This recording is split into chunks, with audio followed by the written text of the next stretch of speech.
Mikhail Bulgakov, Margarita e o Mestre. Vamos ler o primeiro capítulo. Este meu livrinho é muito antigo, terá um novo, vou passar a introdução, que depois também devem ler, mas vamos então ler aqui o capítulo 1. Nunca fales com estranhos.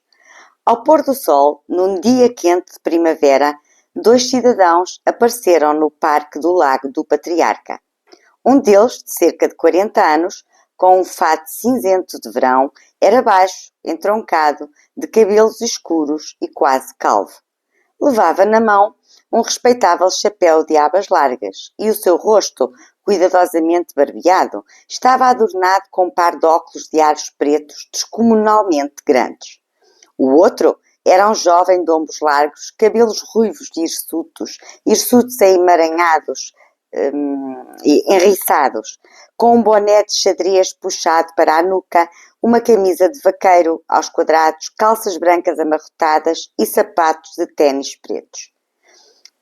Portanto, aqui sabemos que temos um dia quente de primavera e temos 2 homens, não é, que estão completamente descritos.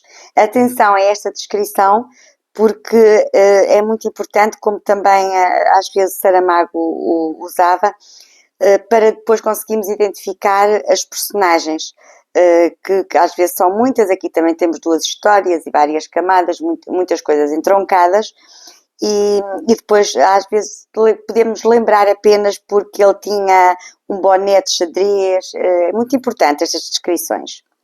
Então vamos ver quem eram estes 2 homens. O primeiro era nada mais nem nada menos do que Mikhail Alexandrovich Berlioz, editor de uma importante revista literária e presidente do Conselho de Administração de uma das maiores associações literárias de Moscovo, conhecida pelas suas iniciais como Massolit. O seu jovem companheiro era o poeta Ivan Nikolaevich Poniriev, que escrevia sob o pseudónimo de Sem Pátria.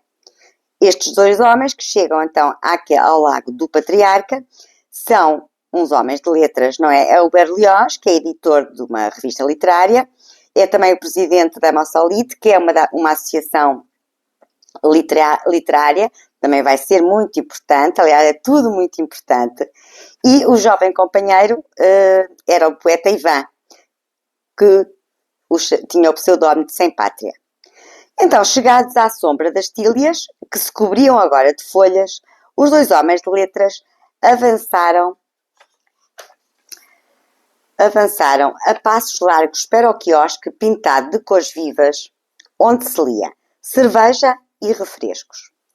É verdade, temos de chamar a atenção para o primeiro facto estranho desta espantosa noite de maio. Ora, o narrador está-nos aqui a chamar que toma lá conta que este facto estranho que te vou dizer e não vai ser o único. Então, qual será o primeiro facto estranho dessa noite? É este. Não se via viva alma em redor, nem ao balcão, nem ao longo de toda a avenida que corria paralela ao Malaya Brunaia, que é uma rua de Moscovo, que a partir de 1800, no século XIX, ficou conhecida como o Quartier Latin de Paris, e continua a atrair escritores, artistas, estudantes, e hoje fica num dos bairros mais prestigiados de Moscovo. A essa hora, quando não parecia já possível respirar, quando o sol, numa neblina causticante é que importuna, que incomoda, se escondia algures para lá do Sadovoy, deixando Moscovo abrasada e sufocada, ninguém vinha refrescar-se à sombra das tílias ou sentar-se num banco. A avenida estava deserta. Este é o primeiro facto estranho que o narrador nos avisa, mas que nos disse que ia haver outro. Perdão. Sirva-nos um Narzan, disse Berlioz. Narzan é uma água mineral com gás que vem do Cáucaso, na Rússia. É uma água mineral muito conhecida, com muitos minerais, acho que tem mais de 20 minerais, enfim, é uma água com gás. Não temos Narzan, respondeu a mulher por detrás do balcão em tom ofendido. Tem cerveja? Perguntou Sem Pátria. Sem Pátria, o Ivan, o poeta. Só trazem a cerveja à noite, respondeu a mulher. Que tem então? Retornou Berlioz. Refresco de Damasco. Desculpem. Refresco de Damasco, mas está quente, disse a mulher. Está bem, venha de lá isso. Venha de lá isso. O refresco de Damasco era uma abundante espuma amarelada que impregnou o ar de um cheiro a barbearia. Que engraçado. Ao primeiro golo, os escritores começaram imediatamente aos soluços. Pagaram e sentaram-se num banco de frente para o lago e de costas para o Bruneia. E então aconteceu o segundo caso estranho. Vamos ver qual será então o segundo caso estranho desta noite. O primeiro era que não havia ninguém na rua num dia de tanto calor. E agora vamos ver qual é o segundo caso estranho, em que só Berlioz tomou parte. Só o Berlioz é que tomou parte. Deixou subitamente soluçar, o coração deu-lhe um salto, parou por um segundo e recomeçou a bater, mas com uma agulha enterrada. Além disso, Berlioz sentiu em si um temor irracional, mas tão forte que teve vontade de fugir do parque sem olhar para trás. Olhou à volta com ansiedade, incapaz de compreender o que é que o havia assustado. Lembrem-se que não havia ninguém ali naquele parque, não havia ninguém. Empalideceu, enxugou a testa com o lenço, pensando: que se passa comigo? Isto nunca me aconteceu antes. Tenho o coração aos saltos, excesso de trabalho. Talvez tenha de deixar tudo e correr para Kilodovsky, uma terra mais calma, na Rússia. Neste momento, à sua frente, o ar ardente condensou-se e transformou-se na figura de um cidadão transparente da mais estranha aparência. Um cidadão transparente. Trazia um boné de jóquei na cabeça pequena, um casaco de xadrez demasiado curto para ele e também tecido de ar. Com 2 metros de altura, mas ombros estreitos, era incrivelmente magro e o rosto apresentava uma expressão chucarreira. Chucarreira é uma expressão de riso, de graçola.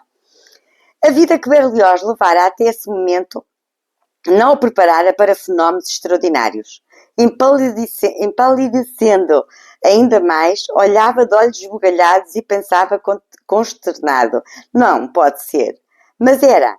E a figura alongada que via oscilava à sua frente, para a direita e para a esquerda, sem tocar o solo. Berlioz sentia-se tão aterrorizado que fechou os olhos. E quando de novo os abriu, verificou que tudo terminara. A aparição dissolvera-se, a figura de casaco de xadrez desaparecera e com ela também a agulha lhe saíra do coração. Que diabo! Exclamou o editor. Sabes, Ivan, quase tive um ataque de insolação agora mesmo. Portanto, conseguiu achar uma razão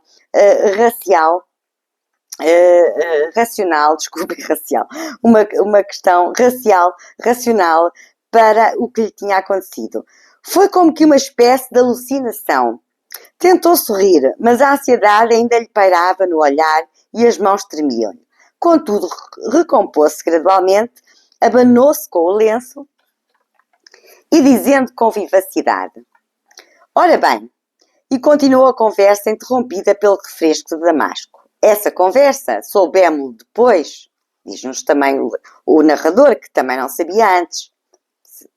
Era sobre Jesus Cristo. O editor encarregara o poeta de escrever um longo poema antirreligioso para a edição seguinte da revista. Temos que lembrar que estamos na década de 30, sobre o governo stalinista. Ivan Nikolaevich compusera o poema até com bastante rapidez. Sem pátria, pintara a principal personagem do seu poema, Jesus Cristo, com cores muito sombrias. No entanto, na opinião do editor, o poema tinha de ser escrito de novo e, portanto, empreendera uma espécie de conferência sobre Jesus, de modo a realçar o erro básico do poeta. Começaram aqui a conversar sobre a existência ou não de Jesus. É difícil dizer com precisão o que provocara o erro do poeta, se o poder da imaginação, se o total desconhecimento do assunto. Mas se o seu Jesus surgira, bem, como se estivesse bem vivo, o Jesus que outrora existira, embora revestido, é certo, com toda uma série de características negativas. Berlioz, por seu turno, queria provar ao poeta que o ponto principal não era que Jesus tivesse sido bom ou mau, mas sim que nunca existira como indivíduo e que todas as histórias que sobre ele se contavam eram meras invenções, simples mitos. Devemos acrescentar que o editor era homem de muitas leituras. Intercalava habilidosamente no seu discurso referências a historiadores antigos, como o famoso Filo de Alexandria, que era um filósofo e teólogo e viveu entre 20 a.C. e 40 e tal depois de Cristo, e o brilhante erudito Flávio Josefo, também um historiador muito importante para a cultura judaica, e ele diz que nenhum dos quais referia a existência de Jesus. Continuando, ele exibia, portanto, esta sólida erudição. Mikhail Alexandrovich informou ainda ao poeta, entre outras coisas, que a passagem do livro 15, capítulo 44 dos famosos Anais de Tácito, reparem a especificidade, ele sabe não só o livro, mas não só qual a obra, o livro e o capítulo dos Anais de Tácito, que é uma obra histórica que relata a vida de 3 ou 4 imperadores depois de César Augusto e que fala da execução de Jesus. Não era mais que uma interpolação falsa e posterior. O poeta, para quem era novidade tudo quanto o editor dizia, este Berlioz, portanto, que lhe mostrava aqui todo o seu conhecimento, eu apontei aqui conhecimento, e é um conhecimento que nos vem da literatura, vem-nos a nós e veio a ele também, não é? Escutava Mikhail Alexandrovich atentamente, fixando com os olhos verdes levemente impudentes e limitando-se a soltar um soluço de vez em quando, amaldiçoando em surdina o refresco de Damasco. Não há uma só religião oriental, dizia Berlioz, em que não encontres uma donzela imaculada que dê à luz um Deus. E os cristãos não inventaram nada de novo. Limitaram-se a usar uma lenda semelhante para criarem o seu Jesus, que, de facto, nunca existiu. E é isto que, sobretudo, deve ser realçado.